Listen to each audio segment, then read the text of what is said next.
everyone, welcome to Tutorial Tuesday. I am so excited that you guys are here with me today. Today we are going to do the first of our fall / going into Halloween. We're going to do this very cute Scarecrow right here. I'm going to show you how we pull all the elements apart into manageable pieces, and then it's going to come together really quick. So I'm very excited that you're here with me today, and if you're watching this on YouTube, please hit the like and subscribe button so that you receive the notifications when we drop more videos out on our site. So I'm so excited. Let's get started. So let's get some cake pop dough.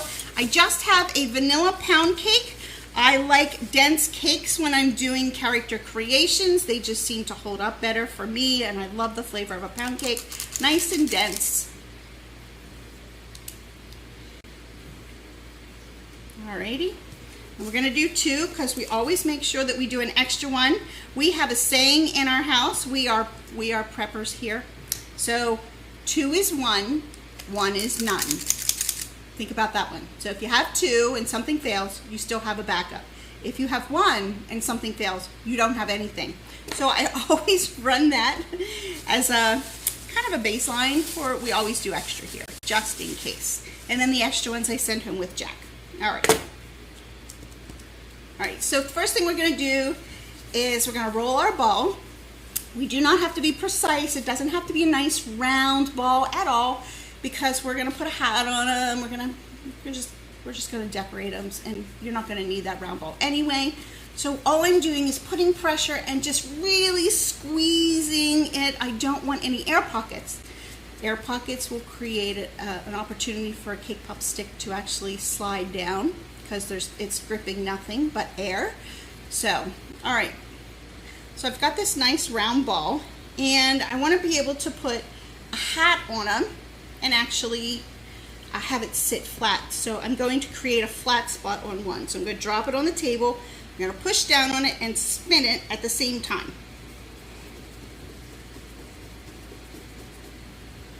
Hence, a nice little flat spot that we can sit a hat on it, okay? And I just want to smooth it out. I don't want a sharp corner. Just want a rounded spot on it. We'll sit that upside down. Let's do the second one. All right, so we have a hat here. So I want to go to the other side where his neck would be. Here is my lollipop stick. It's already dipped. I don't know if you can see. I dip it about 1 inch in white chocolate. I let it sit.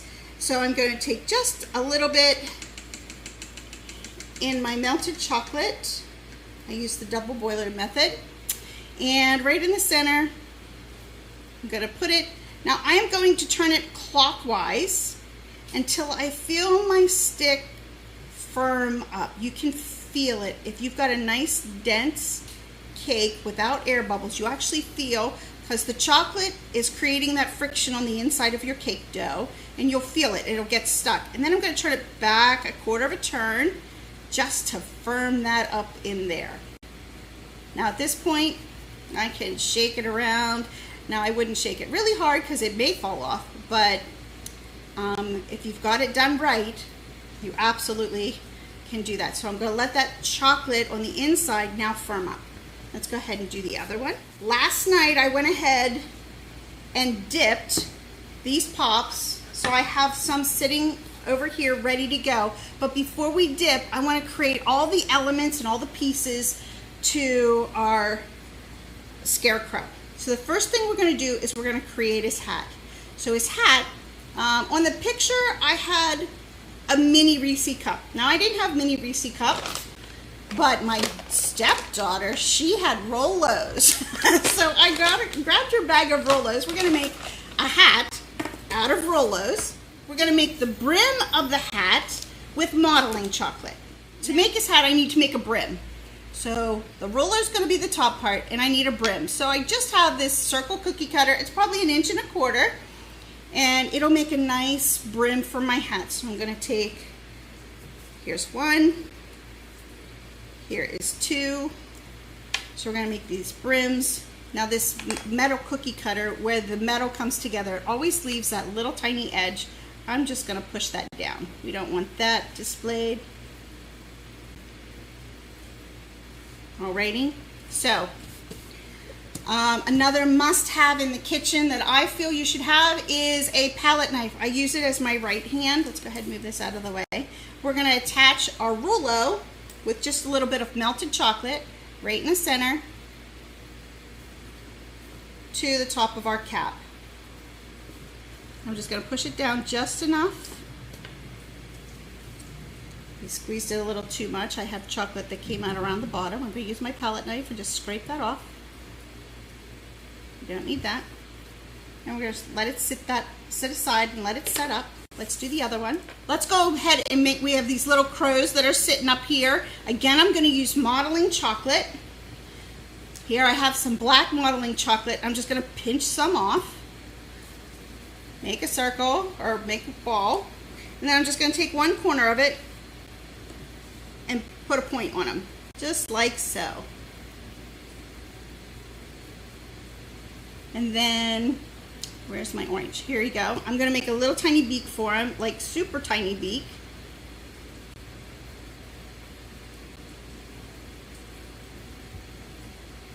Gonna do a dot of wet chocolate.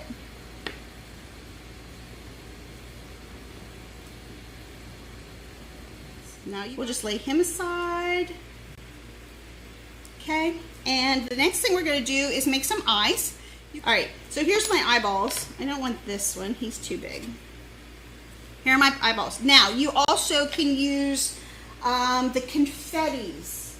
Do I have some confetti? Okay. Like, you can buy these little confettis, the little circular ones. You can buy them and use them for eyes here. I don't have black ones. I have every color of the rainbow except for black, but I don't have black ones. So I made eyeballs today, and just out of modeling chocolate. All right, so now we have eyeballs. We're gonna put them aside. All right, so we have a hat, we have the crows, we have his eyeballs. We also need his nose.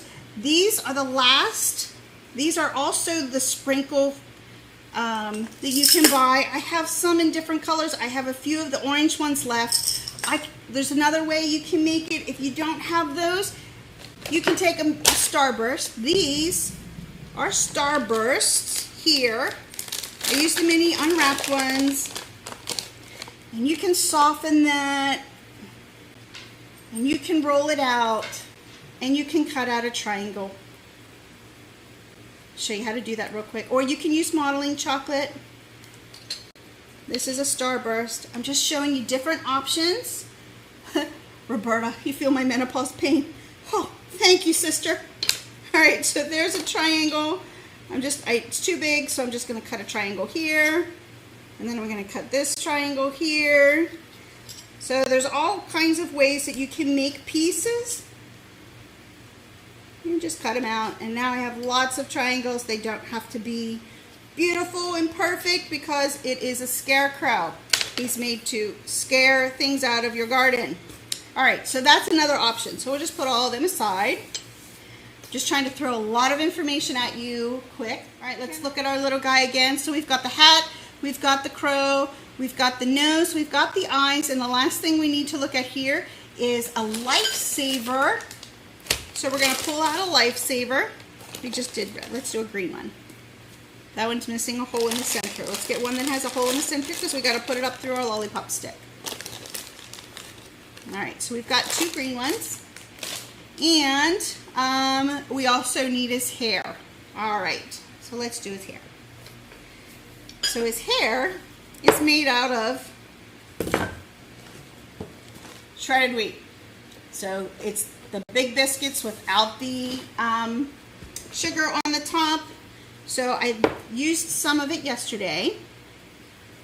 All I did was I broke it in half. Now I'm going to show you where they slice it and it comes together and seals. That's really hard. We don't want this section. So I broke it in half, and you just pull it apart and it'll come apart at the seam. You see that?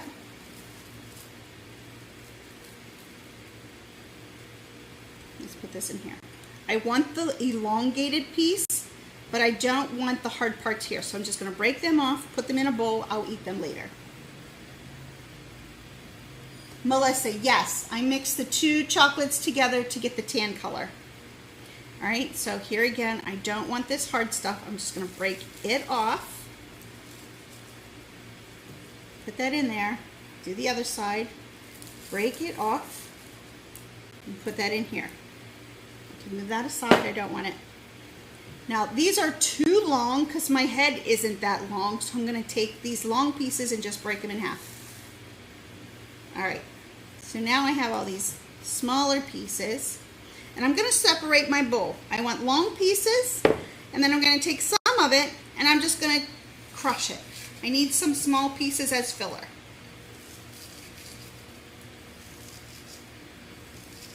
All right. Now you'll see how quickly this thing comes together once we prep all the parts. So when I'm doing this, I will go through, if I'm making 50 cake pops and they're all this particular design, I will get all of my elements put together and separated, and then it becomes like an assembly line where it comes together very quickly. All right, so now we have the shorter, and I'll show you the reason. The shorter ones go right up here for his bangs. I want the long ones here that go around the outside, and then I want short ones underneath him, so it gives him that nice rounded look for his face. So now that we have that done, are you ready to see how quickly this comes together? All right, let's do this. So last night I went ahead and dipped 2 of them to make sure that the chocolate on the inside is definitively set. When you are doing a lot of manipulation to a cake pop, after it's dipped, you must make sure that the chocolate on the inside is set up. If not, you have a tendency to have it slide off or fall or break, something like that. So I went ahead and dipped 2 of them last night so that we are prepped, ready to go, and I can show you how to put all these elements on. If you are doing just a couple at a time, for like an order, you only need 2 of them or whatever, I would dip it at this stage, and then I would let it sit, probably 2 hours, because you're going to put a lot of elements on it. So after you've let it sit, come back and then do all of them. And I'm going to show you really quick how it goes together. My chocolate has been sitting in a double boiler here. Let's go ahead and dip. I'm going to take my lollipop stick. I'm going to hold it at a 45-degree angle. I'm going to drop it in my chocolate. I'm going to pull it towards me. I'm going to spin it just until the chocolate touches itself. I don't want to leave it in the chocolate. I just want to drop, spin, and pop it out. That's it. And then I'm just going to tap it lightly, not on the container, because if you tap it on the container, that extra jarring physics will dictate that it'll jar loose whatever's on the inside. So I'm just going to spin it and tap it on my finger and let gravity do its thing. Now, because it's just about at that 90-degree temperature, it takes a little bit longer. If you do, real hot chocolate, it'll run right off. But I don't. Mine's not super hot. It's nice and warm. It stays fluid, but it's going to take just a few minutes. The other thing while I'm doing this I'm going to talk about is I want to make sure that you understand that air bubbles are not your friend. You must take care of those air bubbles. Again, we're talking about holes in your chocolate, making sure that your cake pop or cake ball is completely covered in chocolate. If you have holes, it allows the oxygen to reach your cake dough and could create an avenue which bacteria can start to grow, and that is bad for your customers. So make sure that you are, after you've tapped off your chocolate, you're going through and you're looking for those air bubbles and pop those air bubbles. Think of it this way. If air begins to grow bacteria, your product is no longer good. If your product is completely covered in chocolate, it's a barrier. And if it's a barrier, you have a longer shelf life. I'm just going to help that a little bit. All right, so I've got a bubble here, and there. I saw some questions come up. I'll get them as soon as I check these real quick.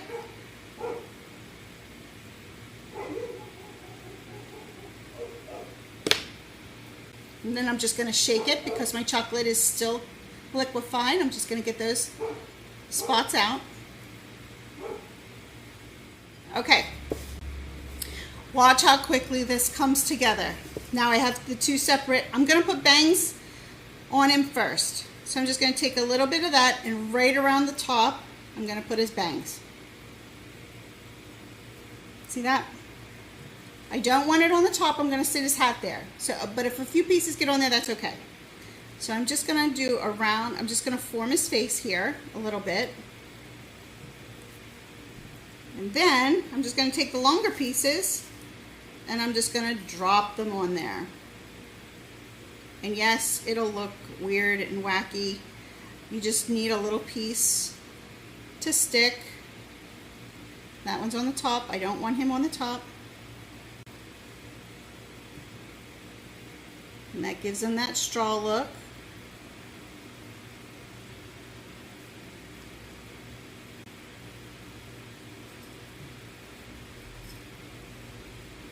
Okay, he's in his face. Let's take that one out. And I don't really care if they fall in his face because it's not, we're not going to a wedding with these. These are meant to be crazy. It's a scarecrow. If you think of a scarecrow, he's going to have a burlap head. So it's okay if the chocolate is a little messed up. All right, so next we're going to take his hat. I'm going to put his hat on. I'm just going to lay it right on the top. And then I'm going to take the green part, the lifesaver, and I'm going to put it almost to where his neck is. And I'm going to take some of those little pieces and drop down in there. Oh, I wasn't holding his hat. That was my fault. All right, let's put his hat back on there. I'm going to hold his hat and his neck at the same time. I want that lifesaver to actually stick to the chocolate on his neck. And I'm just going to hold him there. And while he's still wet, I'm going to take my little orange nose and I'm going to drop him right in the middle.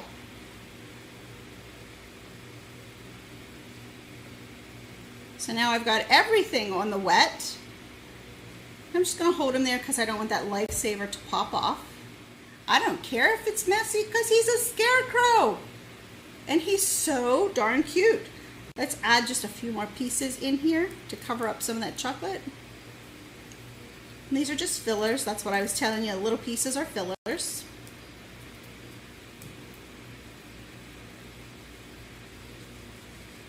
All right, that looks pretty good on that end. And my lifesaver is no longer sliding down, so we're just going to put him on the tray and we're just going to let him firm up. Okay, so let's go ahead and paint his eyebrows and his mouth. Again, this is just poppy paint. All right, so in order to make the eyebrows, I'm just going to make a straight line. And then I'm just going to put the cross on it. Oh.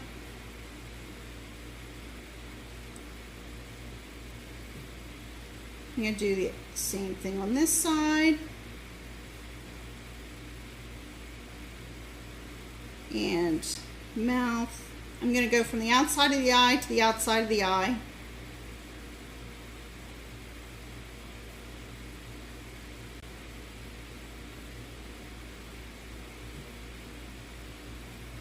And then I'm just going to put little X's. I'm going to start on the outside. That one was terrible.